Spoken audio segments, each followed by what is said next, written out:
human beings that make up your classmates, you don't have direct control over that. But you have direct control to accept or reject people as your friends. The people that were my friends, I cut them off completely.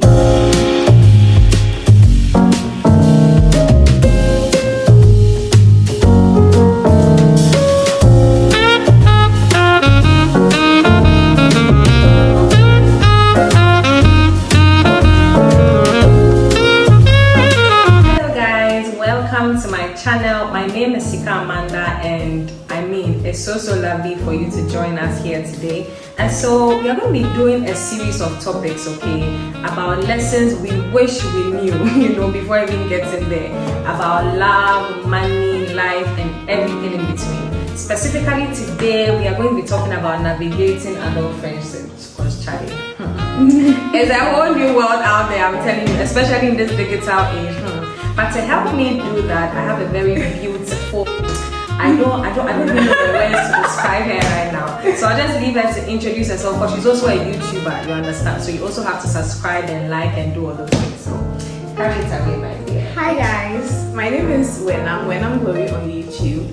I make content on faith, lifestyle, health, and personal development. If these are things you are interested in, absolutely subscribe to my channel at Wuenam Glory and turn on the notifications so that anytime I post a video, you'll be the first to watch. It promises to be fun, entertaining, and educative on there. So see you on my channel. Interesting thing. Do you have friends now that you are adults? Like, really?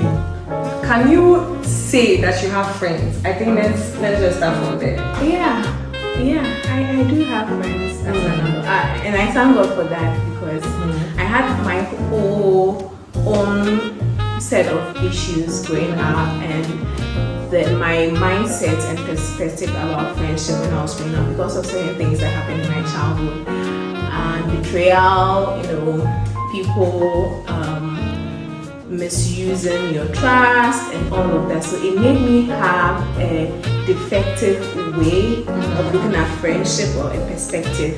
But I thank God for healing that. God is healing me and has healed me, and He has blessed me with beautiful friendship in my adult life. And I can't say that I've made more meaningful friendships in my adult life now than I did when I was much younger. It's true. It's true.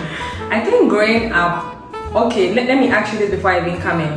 I've heard that in a circle of friends, there are about 4 or 5 characters, right?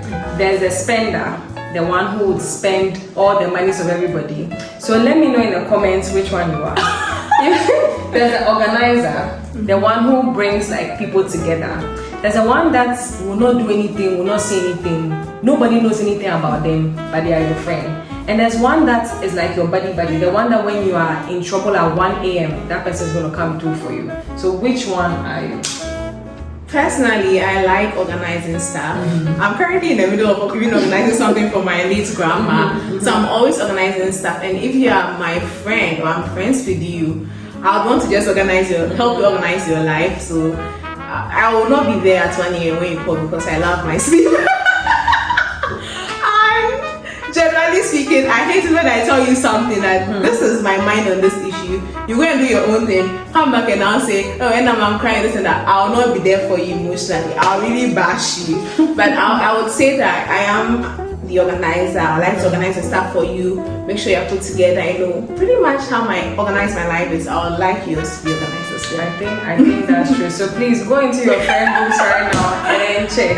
Anyway, we are in our late 20s and everything, and one thing I've realized from my childhood till now, I was always, I wouldn't say it's not main character energy, but even if I'm quiet, people think I'm sick. It's like I was loud. I wouldn't call it loud, but I was more extroverted in my friend group. Like I was someone who, people come to you to ask for opinions and all those things. It was giving more of main character energy. After 25 thereabouts, I slowed down. So I said, no. I can't be in everyone's life at the same time. People were complaining, but I was like, no. I realized that I was someone who gives more. I was someone who was pouring more into people.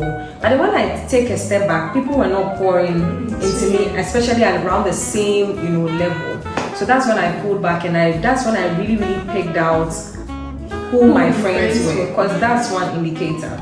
Anyway, going into that, what are some of the common challenges we face as adults in forming friendships, like new friendships? Okay, so like I said, I have more friends now than I used to have in JHS because of my past and all of that. And what was the question again? Like, how do you form friendships, or how do I form friends? So I think that back then it was easier making friends. It's true. Because it's very true.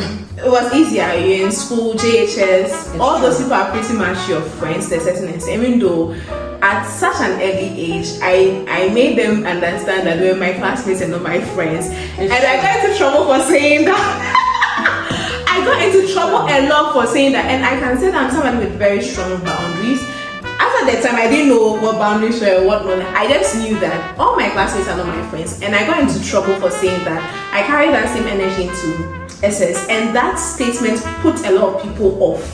So I didn't make a lot of friends back then, and so many other reasons why. But in adulthood, some of my good friends that I have as adults now, from my place of work and from church mainly, I've found friendship in my family as well. So there are cousins and some of my siblings that are my friends. And when it comes to friendship, I believe that it's quality over quantity. It's true. So very true. Talk about close friends, and I can count them on one hand, and I'm so grateful for them because I'm introverted. A lot of people don't know that I'm introverted. So I just pray to God to bring good people, and at the right time, all those good people came into my life, and they are just few, but it's beautiful. So I would say that it's more difficult generally making friends in your adult life, but when you take it to God in prayer, God will bring the right people your way, and you make good friends, quality friends in your adult years. I think that's true. For me, one common challenge or one main difficulty I had growing up, even till now, is a reverse of yours, which was there was no boundaries. There was no boundaries. So everybody, but one caveat, and I know if someone in my JHS or SHS is watching this, will be if you don't know or if you haven't met Amanda's parents or at least her mom, then it means you are not her friend. That's my own. If you met my parents or someone very, very close to me before, then it means that I recognize you as someone part of me. But I didn't have boundaries. And I didn't have boundaries at all. Anybody can, and I think it also cost us a lot. So as we are growing up, teenagers, whatnot, if you don't create those boundaries now, these are your close friends, these are your work colleagues, these are this, and these are your friends. It's going to cost you because there are some certain expectations you expect. The words are rhyming, but take it like that. Certain expectations you would want from a friend that you may not get in a work colleague, but because you guys are eating lunch together 24/7, you think they are your friends. No, when promotion and performance appraisals and all that comes, that's when you realize that yes, indeed, this is a work colleague, or this is your boss, or this is this and this is that. That's something we really have to look forward to here. Next one, how do you choose your friends? Is it based on your moral values, or it's just a coincidence? Like normally, and as a woman too, okay, maybe that'll be another question, but how do you choose friends? Do friends choose you, or you? Or you choose friends? Because we have a different way. There's a whole debate about don't choose your friend. It's not like choose your friends, don't let them choose you. At the end of the day, both of you have to choose each other. That's what I believe. But there should be purpose. There should be a reason. I have friends, and they are different friends for different purposes. I do not expect one person to be everything to me because people are different. We are wired differently and everything. So, like I said, some of my closest friends, for example, one of my closest friends that I met from work, there are things that we give each other that I'll probably not get from you, but because you are also different and you have different set of things to offer, and as human beings, we are diverse. There are so many needs that we have that needs to be met, and it's sometimes difficult to have all of that in one person, and better yet, frustrating trying to get all of that from one person. So I think it comes down to purpose, your particular needs in that season, because there are good friends that I made from high school. I still consider them my friends, but in the season I find myself in, They are really not relevant. Yes, you know, I'm trying to choose my words carefully, but don't try to be all emotional attached. Just listen to what I'm saying and try to reason with me. They are really not relevant. And they were relevant when I was in high school. They were relevant when I was in the university, probably to study, probably to help me out with projects, probably because I was in a philanthropical group. But now that all of that is done, they're really not relevant now. So I think that it depends on the season that you're in. It depends on your purpose at the time and your overall purpose as a human being. So do you think shared interests kind of brings people together as friends, or you think not?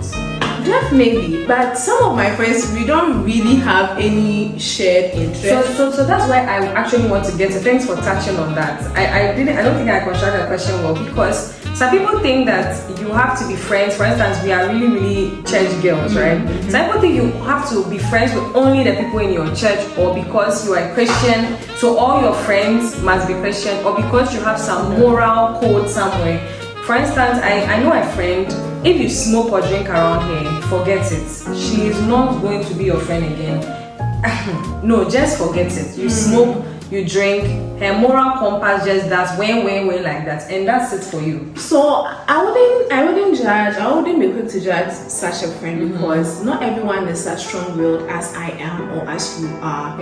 You need to understand your strengths and your weaknesses. Maybe for that friend that will just be a no because you drink alcohol, you smoke, it's because she doesn't have the strong will to maybe control herself. But maybe me, I you know, when I came in here, when you were offering wine, I said, was there alcohol? Because I'll let you know, I don't care what you say. But some people may not be that firm and all. So it depends on who you are, what you want to achieve in that season. For, you know, she's trying to break away from being an alcoholic, from smoking and whatnot. So I think that some of my good friends, I'm a charismatic person, one of my good friends is a Roman Catholic. She's a Roman Catholic. I respect that. She also respects that. But there are so many other things that we do that brings us together as friends that does not have any bearing at all to the kind of the denomination of our church. I was at her Carol's night, and she will come for my church program if I invite her. So yeah, I don't think we should be put together that friend. But that's another question. What's the difference between friend, acquaintance, those kind of small words? What is the main difference? Because you know, we're talking of friend, but someone will be like, so who is a friend? Like, or who do you describe as a friend to you, and you to them? If you can answer that. So, a friend, acquaintance, I said that when I was young, I said, you're my classmate, you're not my friend, so I understand all those separation of powers. Yes.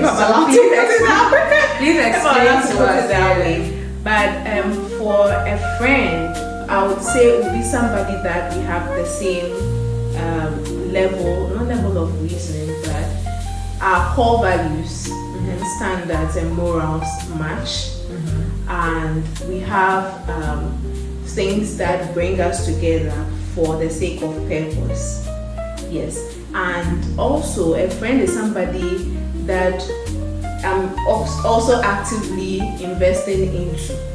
Right. Yes. So it's not just about you being there to take, but actively every day you're thinking, oh, okay, this friend, what can I do to make her life better? What can I do to make his life better? And that is why I always say that love goes with accountability. And since we are talking about friendship, we are not talking about romantic kind of love. We're talking of the agape sort of love. Platonic. Yes. So I'm also asking myself, what am I doing actively to invest into that person to make that person's life better? And what am I also expecting in return? Because when we talk about accountability and people go like, oh, so does it mean that you're counting the things you're doing for me? No, that's not the point. Because you said that you got drained at a point. Because you can't pour from an empty cup. So while you're actively giving to that person, if that person is not giving back to you, it's time for you to call it quits. And you have to be selfish when it gets to some of those things, because at the end of the day, you're going to be drained, you're not going to have your cup full, and you're not going to live a happy, fulfilled life. So I'm asking myself what I'm going to do to make your life better, but I expect you to also do the same for me. If not, we cannot be friends. And that's why one of my closest friends now, I love her because she's constantly thinking of ways to make my life better and give to me and pour into my cup. I am constantly thinking of how to do the same for her. But if I feel that there's that drift, the energy is not matching. And when I say matching, doesn't mean I give you one city, give me one city, no.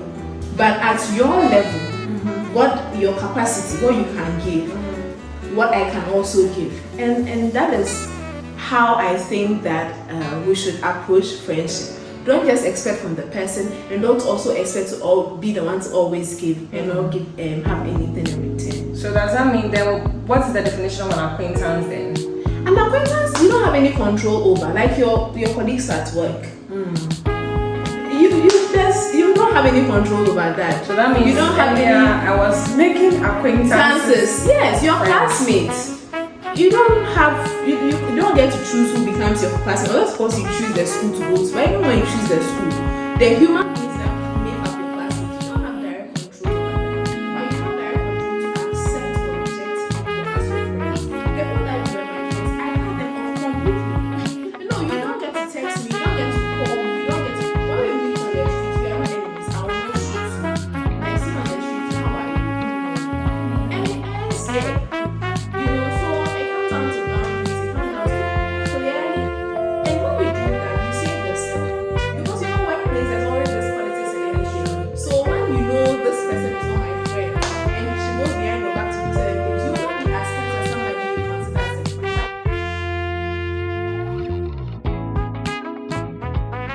Are your friends, then you're setting yourself up to fail, you're setting yourself up to be hurt, you're setting yourself up to be emotionally drained, which I don't have the time and energy for, really. I really don't have the time for your She's honest, that's one